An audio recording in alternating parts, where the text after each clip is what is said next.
In the fast-moving world of news, it's easy to miss the meaning between the lines. That's where we come in. Each episode, we take real headlines from Newsline Philippines and let AI break them down. Not just the what, but the why it matters.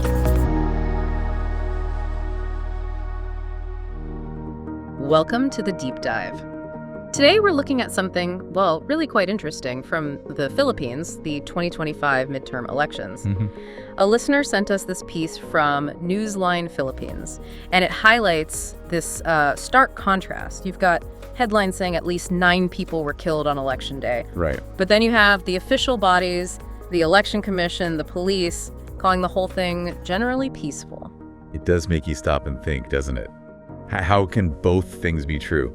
How can you have fatalities, actual deaths, and still use the term generally peaceful? Exactly. So that's kind of our mission for this deep dive. Unpack that apparent contradiction. We want to look beyond just the headlines. We get into the details. Yeah, what actually happened, how are officials framing it, and what does the specific article tell us? It mentions casualties, locations, official statements, even some comparisons to past elections. That gives us quite a bit to work with. It does. So let's dive in. First off, what were these elections actually about? What was on the line? Okay, so the date was May 13th, 2025. And it was a big one, over 18,000 positions. 18,000, wow. Yeah, everything from local community leaders right up to members of the National Congress. Just organizing that is a huge task. Absolutely. And despite the violence we know happened, the official line was pretty consistent, wasn't it? It was. You had the COMELEC chairman, George Garcia, saying generally peaceful. Okay. And then the PNP chief, General Rommel Marble, went even further, calling them very peaceful. Very peaceful. So why? What reasons did they give for that assessment, given the reports of deaths? Well, according to the article, Chairman Garcia focused on the logistics. Things like getting election materials out on time across the whole country, making sure polling places opened when they were supposed to. So the administrative side went well, basically. That seems to be the emphasis, yeah. From that perspective, maybe it was generally smooth for such a big operation. And the PNP chief, what was his justification? General Morbil pointed to police actions, arresting people who were trying to disrupt the polls. So focusing on their security interventions. Right, so they're looking at the overall system functioning and their own proactive security measures. Pretty much. But like you said, that still leaves the question of the violence that did occur. Yeah, it really does, because the article is clear. At least 9 people killed just on election day itself. And where these happened is, I think, quite revealing. It wasn't everywhere. Let's break that down. Starting in the south, in Basilan, what happened there? A really nasty incident near Haji Mutamad town, apparently before dawn. A clash involving boats. Boats? Yeah. 3 people were killed, including a poll watcher. 2 others were wounded. And who was involved? They were apparently part of a mayoral candidate's convoy. The report says they were fired on after refusing an inspection. Refusing an inspection? That detail seems significant. Who was trying to inspect them? Was it official? The article doesn't specify, but it raises questions, doesn't it? Was it legitimate security or something tied to local rivalries? The candidate involvement points towards election-related motives, potentially. Okay, moving to a different area. Negros Occidental, Silay City. What occurred there? This sounds more like a targeted attack. Armed men in a vehicle fired on people near a local party headquarters. Oh, wow. Yeah, 2 killed, 7 wounded, and that one seems very direct, aimed at a specific political group. That feels different from the Basilan incident. More like intimidation or retaliation, maybe? Could be. Drive-by shootings near party HQs certainly suggest intense local political tension. And the violence didn't stop there. Lanao del Sur, also in the south. Right. 3 more deaths there in separate incidents, but in 2 nearby barangays, which are like local districts. Okay. In one, Sambag, 2 people were killed, and one of them was actually a candidate running for councilor. A candidate targeted. That's serious. Very. And then in another barangay, Madaya, 1 more person was killed.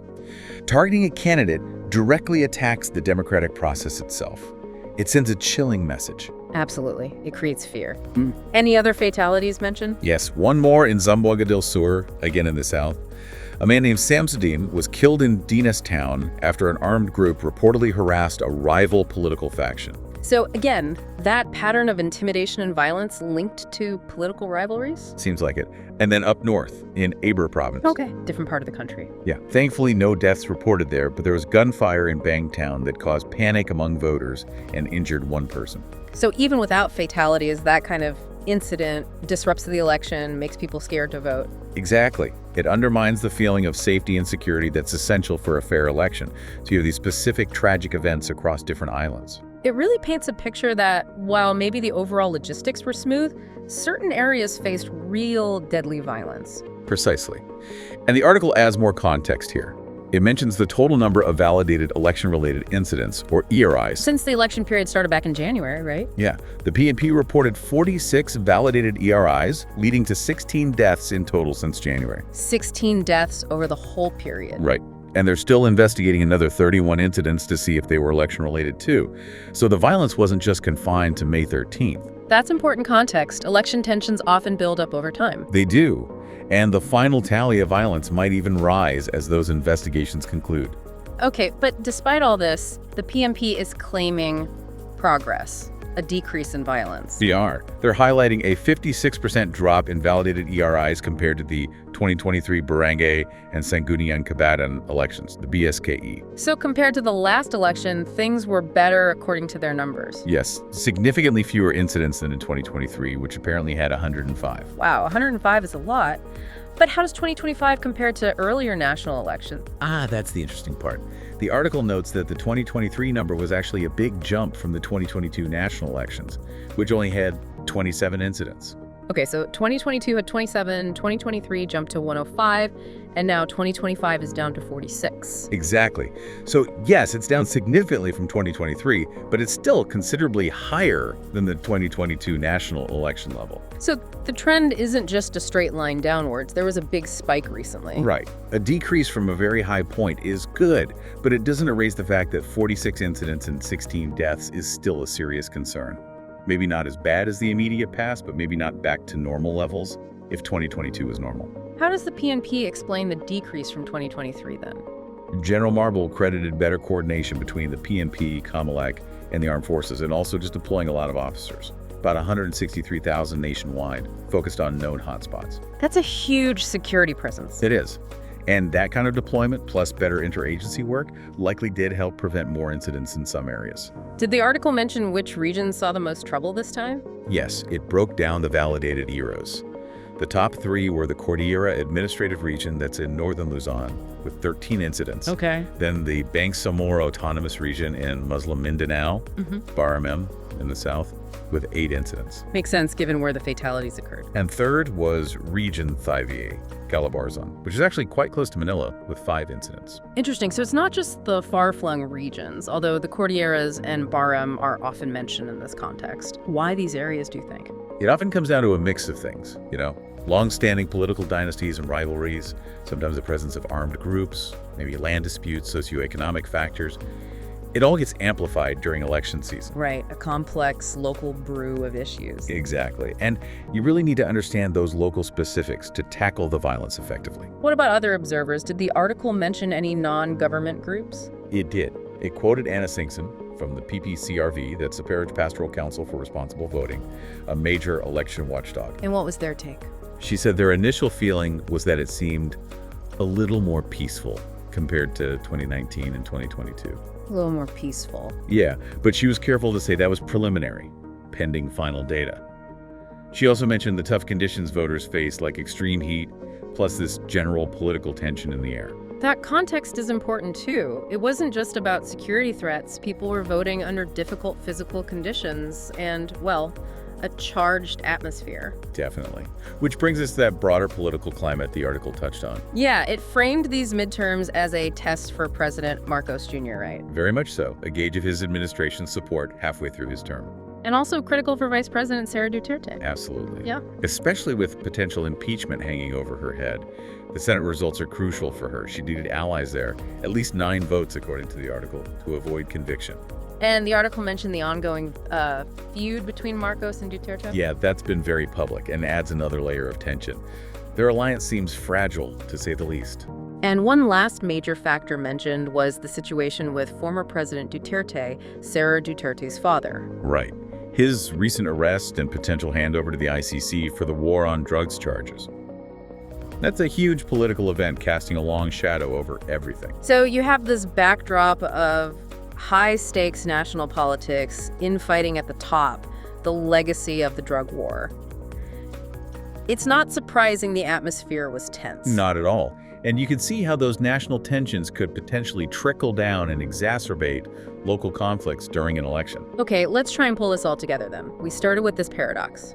Generally peaceful versus 9 deaths. Yeah, and it seems the generally peaceful description leans heavily on the logistical success. COMELEC felt the mechanics of the election worked pretty well across the country. The trains ran on time, so to speak, even if there were incidents on the tracks. That's one way to put it, yeah. And the PNP is pointing to a statistical drop in violence compared to a particularly bad year in 2023, highlighting their security efforts.